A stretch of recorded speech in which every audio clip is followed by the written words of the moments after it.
Hello everyone, welcome back to the Agile stage. Welcome to the second day of the Regional Scrum Gathering. I hope you had an amazing morning. We had some amazing speakers and amazing Q&A sessions as well. And we are continuing with our very special guest from Zagreb, Davor Čengija. Davor, welcome. Thank you. Nice to see you. Thank you so much, Davor, for taking the time to be here with us. Did I understand properly, and this is sort of a teaser also for the audience, that your presentation is going to be a great introduction into a weekend? So a light-hearted, sometimes funny, filled with humor jokes, and obviously filled with a lot of tips and tricks about Agile. Exactly, and what's even more interesting about tips and tricks about destroying Agile. How not to do. Really Sorry? How not to do something. Well, it depends. It depends what you want to achieve. Maybe this is something you really need in your toolbox. We'll see. Looking forward to that. But Davor, can we then perhaps treat this session as a stand-up comedy? Yes, but please don't test to stand up because, online, who knows what I am wearing.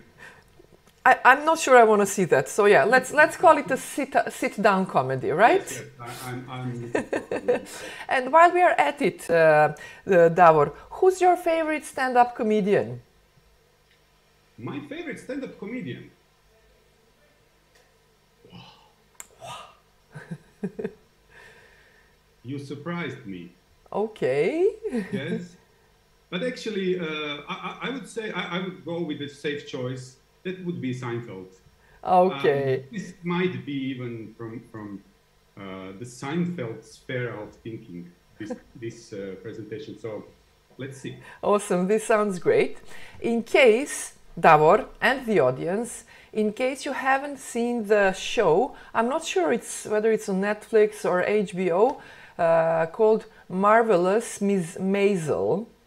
There are 3 seasons, I think, in total. It's set in the 1960s, happens in New York, in Manhattan, and it's about a woman from a Jewish family who sort of overnight loses her ground. So her husband leaves her for another woman.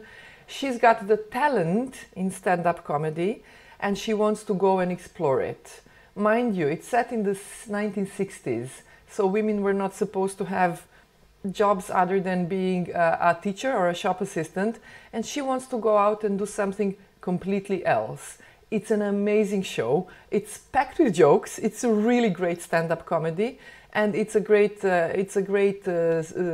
screen, great acting. I really totally recommend it if you haven't heard of the Marvelous Ms. Maisel. Thank you. So let's now hear your sit-down comedy, or let's delve into the tips and tricks that you, as an Agile professional with 20 years behind your back, can share with us. The floor is all yours. Thank you. Let me of course share the screen. We just tested it. It worked. So I guess it will work now as well. It does work. Yay. Very good. The technology is on our side today. So, how it all started? I've been working with different companies, big and small, with their attempts to transform in an agile way. And more than a few successfully destroyed their transformations, actually. And then I thought, okay, maybe there's some sort of space to help not only people which want to be more agile, but to those who don't want to be agile. Why not? I mean, there's a market for that as well, right? So I started collecting tips and tricks. This is the 3rd edition. I'm at about 10 tips and tricks. I invite people to join me and to share their ideas on how to destroy your agile transformation in 3 easy steps. So of those 10 or so tips, you can select 3 and you'll be there I would say, without any chance to fail, actually, to destroy agile transformation. And what's important here is that, as always, mindset is the key. Agile is about the mindset, and really mindset is the key here. So with the right mindset, any attempt to change can be easily destroyed. And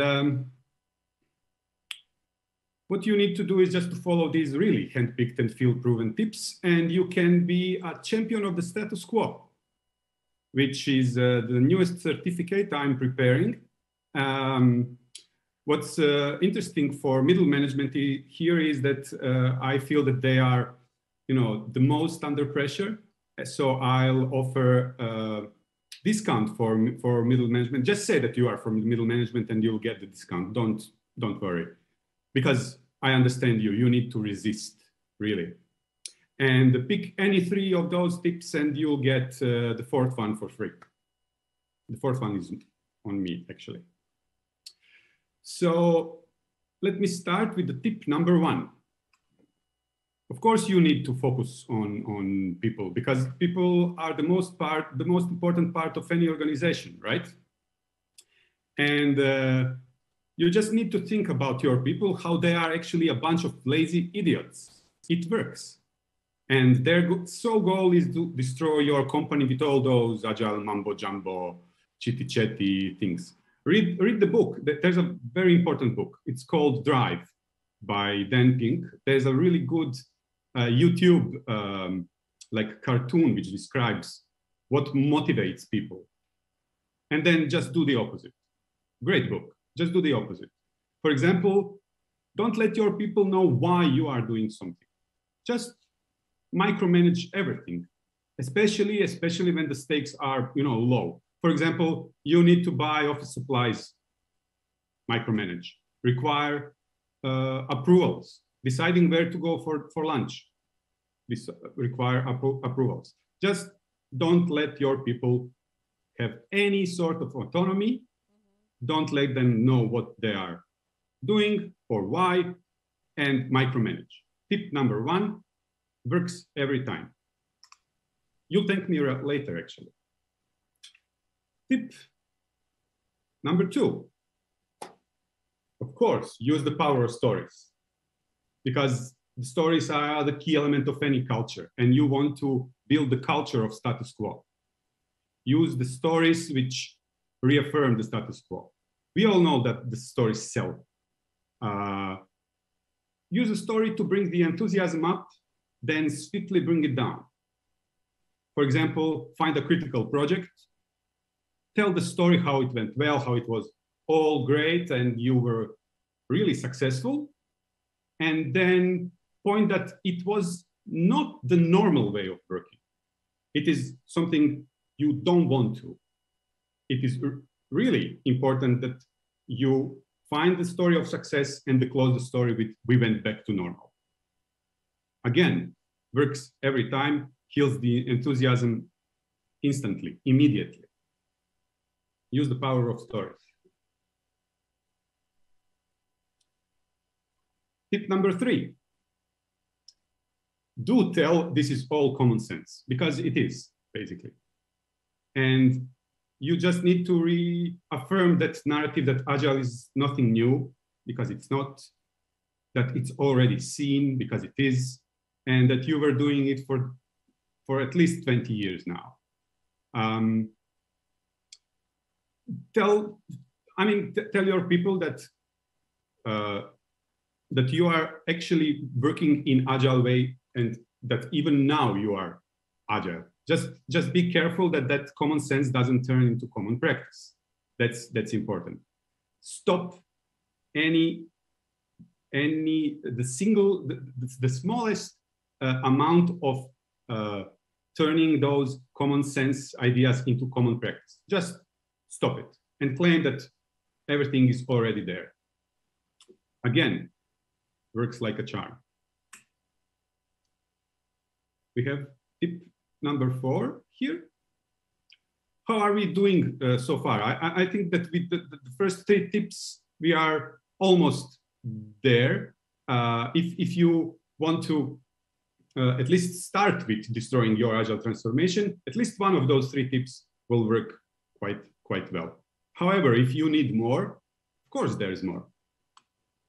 And the important one is this one. Let the agile be your best friend forever. And by best friend forever, I mean let agile be your baseless forcing of the form. For example, take some book on agile, any, Scrum, XP, Kanban, whatever. Just take a book, read it, and read it as a set of hard-coded instructions, and then force people around you to follow that book. For example, if your daily stand-ups are longer than 15 minutes, just jump in and stop. Use your stopwatch. I mean, everybody has a phone. Everybody can count for 15 minutes. Then if a daily stand-up is longer than 15 minutes, just stop it. Or even better,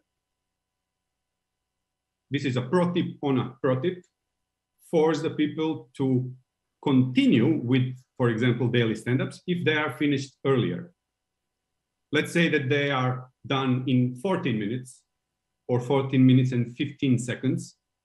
Force them to stand there for another 45 seconds, just because the book says so. Let Agile be your best friend forever by baseless forcing of the form. Fantastic tool, fantastic tool. I've seen it work really good, really good. Especially in big corporations when processes are really important. It's 15 minutes for the daily stand-up. If it's shorter, then it's stealing. Force it. Tip number 5 also works fantastically in big corporations, and that's certification. You can apply this really proven business model, known for 20 years now, from South Park. It has at least 3 phases. The first phase is collect underpants. The second phase is get certifications. And the 4th phase is profit. And do you know that even Elon Musk uses this model for his business, and he builds space rockets. So certificate, certificate, certificate. We all know that the knowledge is the foundation of success, and the certifications are the proof that we have knowledge, and we cannot start without knowing what we are doing, or in other words, we cannot start without certificates. So certificate everything and everybody. Start with, for example, certificate post-it professional. Agile is about post-its on the walls, right? So certified post-it professional, and go all the way down to, for example, certified starfish retrospective manager or something like that. It will be useful later for retrospectives. So certificate everybody and everything. Don't start without enough certificates. Tip number 6 here. And this one is easy. Just walk around and preach Agile. Just walk around and push Agile to everybody in every situation. Just preach. Agile will fix all your problems. That's the story. You're feeling down today, Agile. You have issues with your bike, Agile. Clients are not happy, Agile.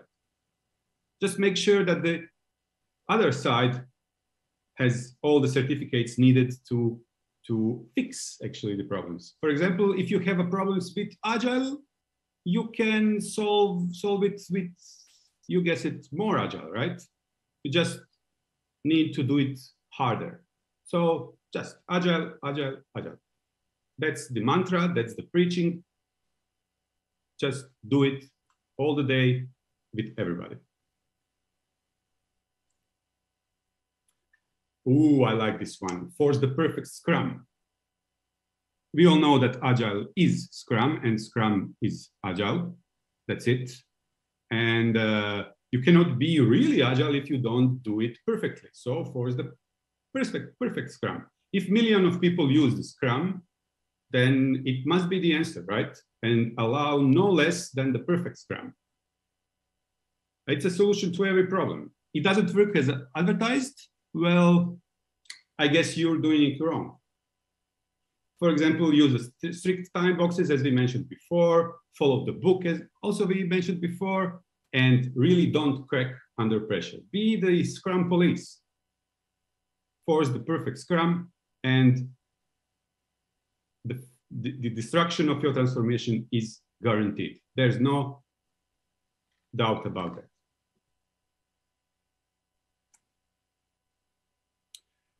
If perfect Scrum doesn't work, then this tip might help. And it's actually that you should start claiming that you are already agile. And why change if you are already there? It can be tricky, though, especially if you are further in the transformation process. But don't worry, the magical sentence is we're already agile. It works. For example, when asked to join some improvement initiative, claim that you are already there and that you already have what you need because you are agile. Or when asked to do something which is a little bit different, just to wrap it around and say, we're already agile and go on. Don't discuss, just claim we are already agile and go further. It goes together with the common sense tip, actually. Just really be careful that the common sense doesn't turn into a common practice. Second to last, this one is really good, especially in the engineering environments. Force the retrospectives, of course. We know that retrospectives help. But be sure that the retrospectives are for the feelings only. Talk about the feelings. It's important to talk about the feelings which are taken out of any business context. People are unhappy because they see something which could be better. Stop the ideas, insist on the feelings. How do you feel about that? Do you notice when somebody is nervous, then put an accent on that? Somebody is nervous because they see that something can be better. How are you feeling about that? Are you nervous about that not being the perfect? Don't let them go further without addressing all of their feelings. A retrospective is a really dangerous place, and shut it down with this tip. Feelings are your friend. Force them. Talk about the feelings. Hug some trees.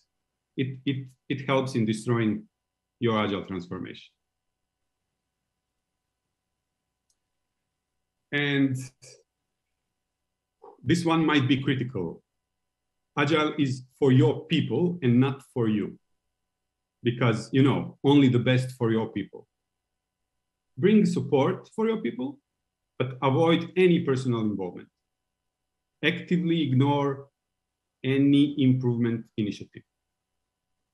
Don't be pulled into that vicious circle of improvement.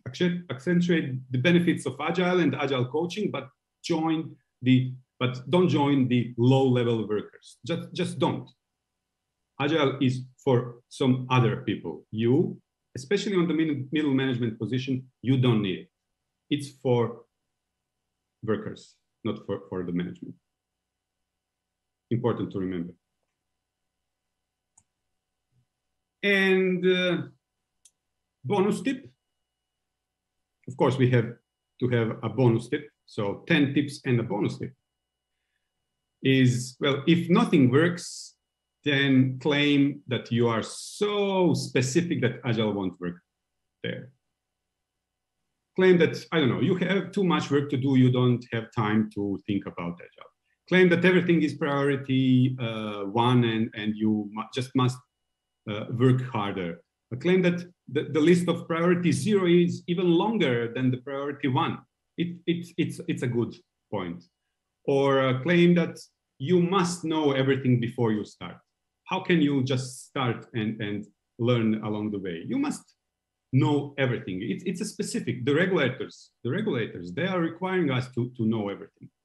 And for example, claiming that 2 weeks for one cycle is just too short. You cannot deliver in 2 weeks. The clients would be nervous. It's way too much work to put into one 2-week cycle. There are too many people which are working and they need to communicate. It's just, you are so specific that Agile won't work with you, unfortunately, but you gave your best, but it doesn't work. So this tip actually is the last resort. If everything else fails, this is where you want to go. And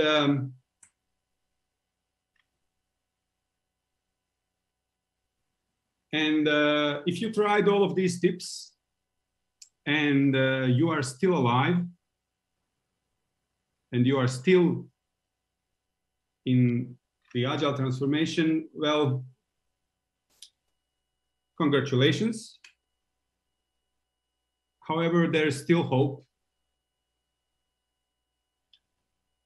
You can get in touch with me. Look at me. I really mean business here.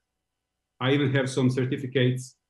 I have some pictures which show that I am a real person. I'm a mechanical engineer in the world of Agile coaching. So if something is mechanical, then it's a mechanical engineering. And imagine Agile coaching with a mechanical engineering. Fantastic experience to destroy something. I'm available for one-on-one coaching, of course, or corporate coaching. I can force you or your client out of any, even the slightest idea about the Agile. I've done it several times. My program just works. I accept Bitcoins. I accept underpants. Terms and conditions apply. Wait for the certification process, which will be available later in the year. And I hope you have fantastic experience of destroying your Agile transformation. And for the shameless plug, just subscribe to this newsletter. It's really good. Okay, thank you. I've provided you with 10+1 tips on how to destroy Agile transformation. Any 3 will work. If nothing works, use the "we are so specific" one, and let me know how it goes. Thank you. Thank you, Davor.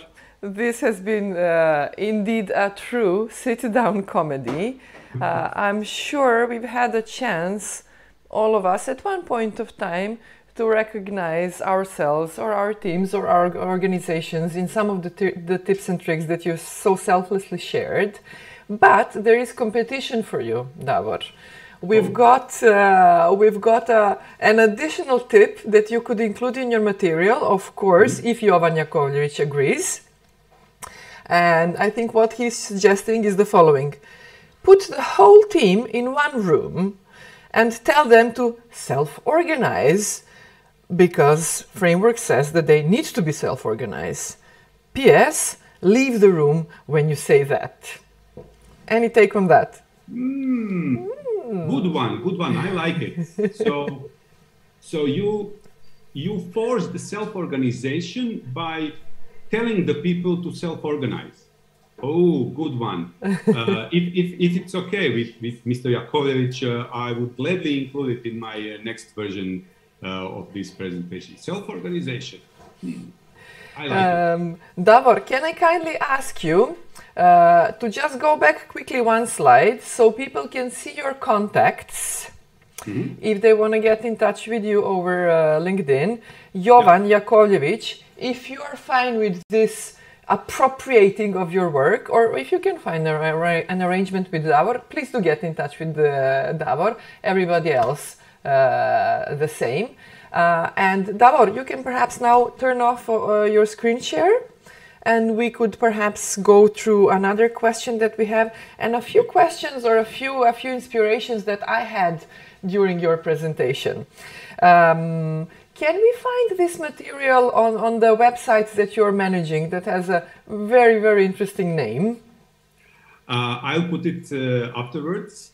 and link, of course, to your site, as I already did before. So it will be available for general public. I expect the payments, of course, in Bitcoins and underpants. And I'll gladly share some of the underpants with Mr. Jakovljević if he's fine with his tip being included into the next version. So I think you will need to photograph this event and share the photos with us on your LinkedIn or any other social media. It would be really an awesome site. One question, so just to go back to doing, done, this is where we will find the material, and you will also share it with us, and we'll be able to put it on the event wall or share it with the participants, with everyone in the audience. We have a very, very rich audience following you on live stream. So guys and girls, everyone, there is still time to ask questions for Davor. We have something like 15-20 minutes more, so yeah, do be creative. You can come up with a tip and trick of your own, or just with a question for Davor. In the meanwhile, I will ask you, Davor, a serious one now. So these tips and tricks, to me, they sort of seemed like a loop, an endless loop even. So from one you would go to the other. You said that we can use only 3 and they will still work, but yeah, do they always go in the momchad, in the team of 10 plus 1? So let me take off my funny hat. Let me put my serious hat.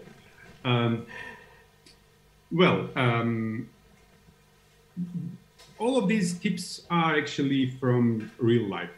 And I've been through some quite interesting engagements where I could not believe what's happening. And I thought, okay, something's going on. Somebody or something is actually pulling everything down without any will to, well, I wouldn't say change, but even to think about changing, or even to think about the working environment, which is really surprising, at least for me.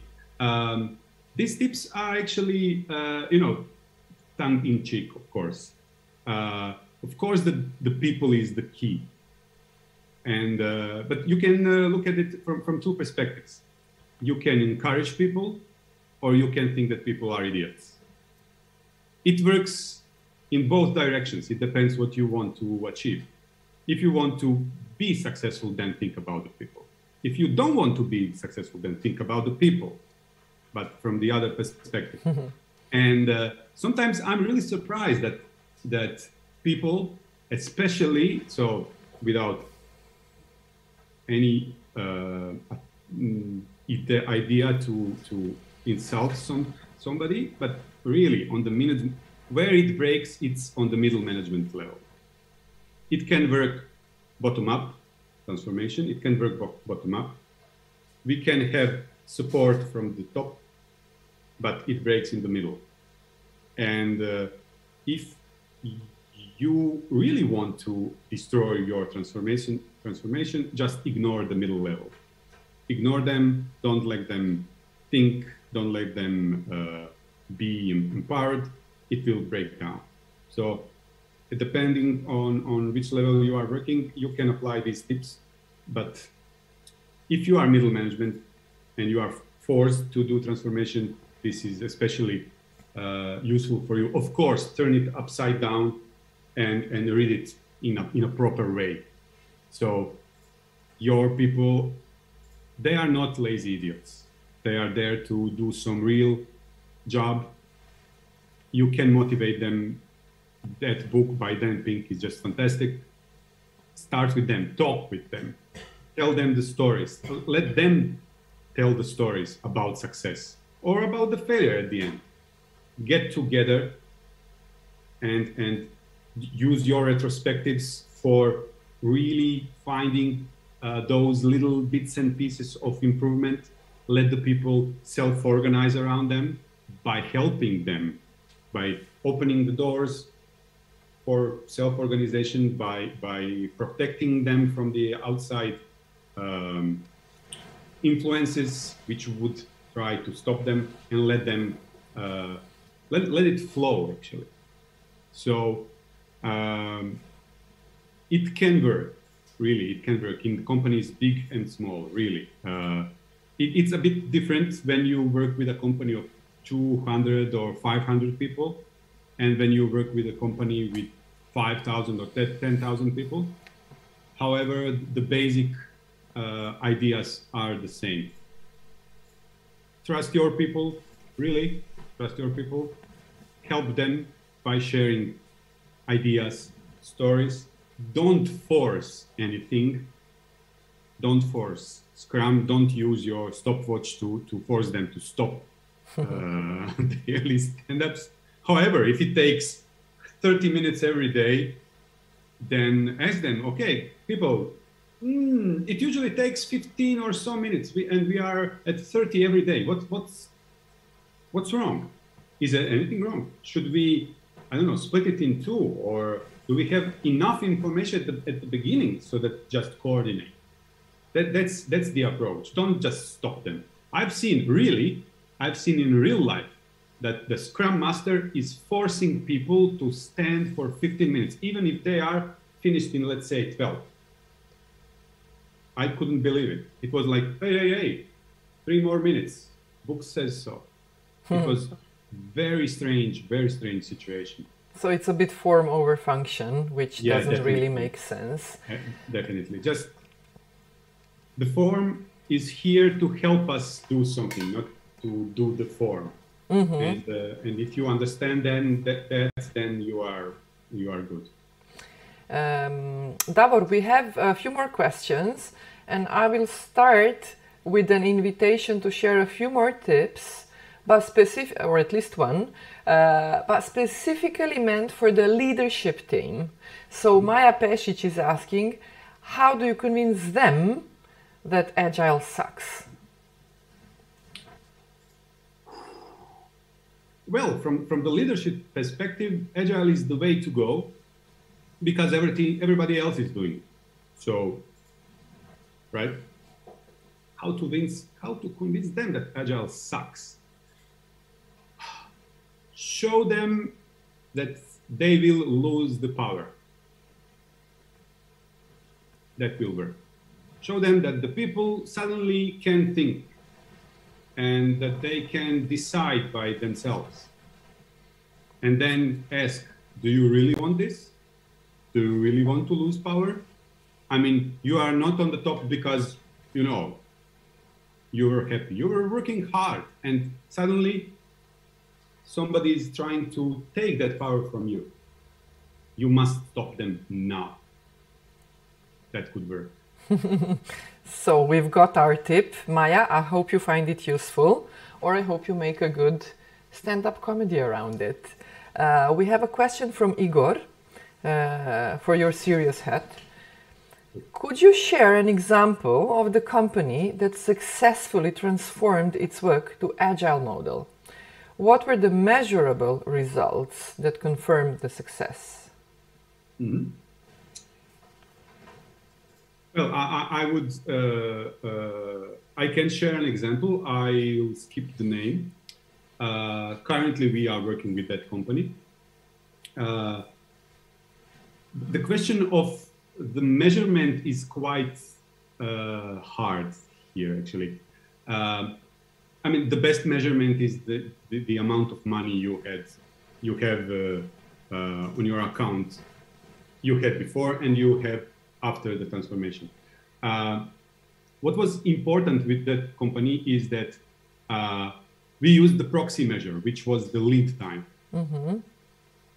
So we said, okay, with shorter lead time, we expect to have more money because we are closer to the market and maybe faster than the company, than the competition and so. So let's start with the idea of shortening the lead time from the idea to the month. What must we do to shorten it? And then we understood that the the structure, the internal structure of the company was, of course, silos oriented. So this team was working on the front end, this team is working on the back end, this is the service layer, and so on and so on. So we started converting those silos into really product-oriented, multifunctional, self-organizing, self-managed teams. It's of course ongoing process. We have some hurdles along the way. For example, do we need to transform every single silos team into a product team? It doesn't work. Like, it won't work like that. So that's important part to focus on your measurement, shorten the lead time, and do what's needed to shorten it. Don't just, you know, go around and preach everybody must work in product teams, because they don't have to. And so far the results are just great. It goes quite well. Very happy to hear that. Well, happy for them, and then also happy for you and your team to be helping them transform into Agile. I do not know if you were able to follow some of the sessions this morning, Davor, with the previous speakers. I'm sure a lot of the audience will have recognized what you just discussed about shortening the lead time from our Q&A session with Zander, which we had at 10:30.